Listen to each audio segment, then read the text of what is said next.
ॐ नमो भगवते वासुदेवाय। श्रीशुक उवाच ऊचतुर्मृतकोपान्ते पतितं मृतकोपमं शोकाभिभूतं राजानं बोधयन्तौ सदुक्तिभिः। कोऽयं स्यात्तव राजेन्द्र भवान् यमनुशोचति त्वञ्चास्य कथमः सृष्टौ पुरेदानीमतः परम्। यथा प्रयान्ति संयान्ति स्रोतो वेगेन बालुकाः संयुज्यन्ते वियुज्यन्ते तथा कालेन देहिनः। यथा धानासु वैधाना भवन्ति न भवन्ति च एवं भूतेषु भूतानि चोदितानीश मायया। वयं च त्वं च ये चेमे तुल्यकालाश्चराचराः जन्ममृत्योर्यथा पश्चात् प्राङ्नैव मधुनापि भोः। भूतैर्भूतानि भूतेशसृजत्यवतिहन्त्यजः आत्मसृष्टैरस्वतन्त्रैरनपेक्षोऽपि बालवत्। देहेन देहिनो राजन् देहाद्देहोऽभिजायते बीजादेव यथा बीजं देह्यर्थ इव शाश्वतः। देहदेहि विभागोऽयमविवेककृतः पुरा जातिव्यक्तिविभागोऽयं यथा वस्तुनि कल्पितः।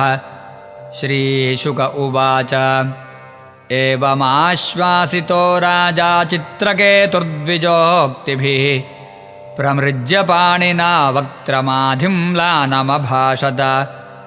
राजोवाच कौयुवां ज्ञानसम्पन्नौ महिष्ठौ च महीयसाम् अवधूतेन वेषेण गूढाविह समागतौ चरन्ति ह्यवनौ कामं ब्राह्मणा भगवत्प्रियाः मादृशां ग्राम्यबुद्धीनां बोधायोन्मत्तलिङ्गिनः।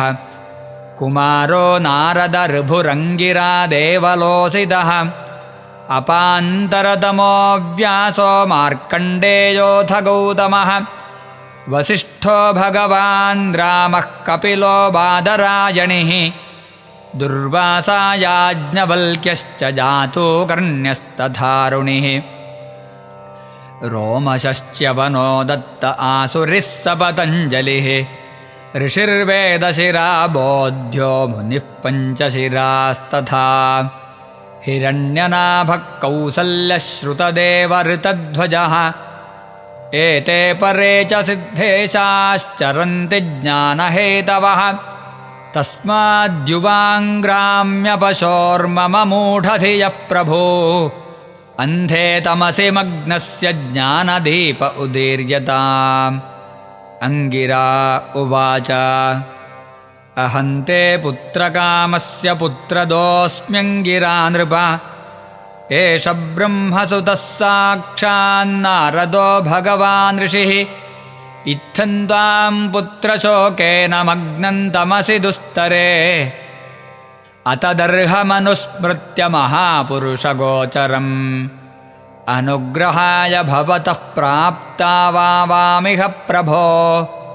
ब्रह्मण्यो भगवद्भक्तो नावसीदितुमर्हति तदैव ते परं ज्ञानं ददामि गृहमागतः।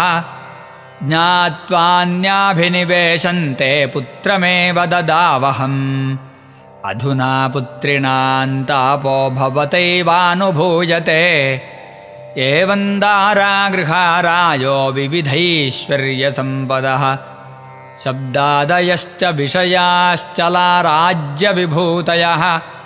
महीराज्यं बलङ्कोशो भृत्यामात्याः सुहृज्जनाः सर्वेऽपि शूरसेने मे शोकमोहभयार्तिदाः। गन्धर्वनगरप्रख्याः स्वप्नमायामनोरथाः दृश्यमाना विनार्थेन न दृश्यन्ते मनोभवाः।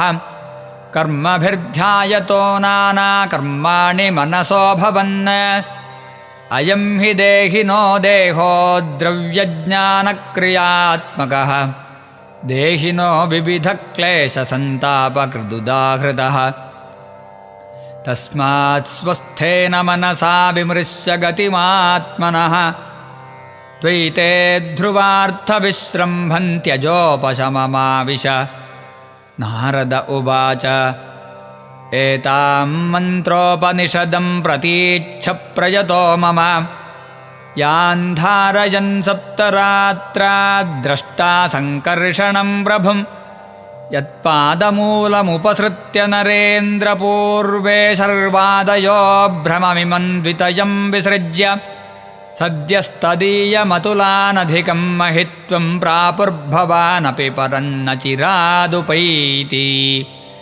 इति श्रीमद्भागवते महापुराणे पारमहंस्यां संहितायां षष्ठस्कन्धे चित्रकेतुसान्त्वनं नाम पञ्चदशोऽध्यायः। सर्वत्र गोविन्दनामसङ्कीर्तनं गोविन्द गोविन्द।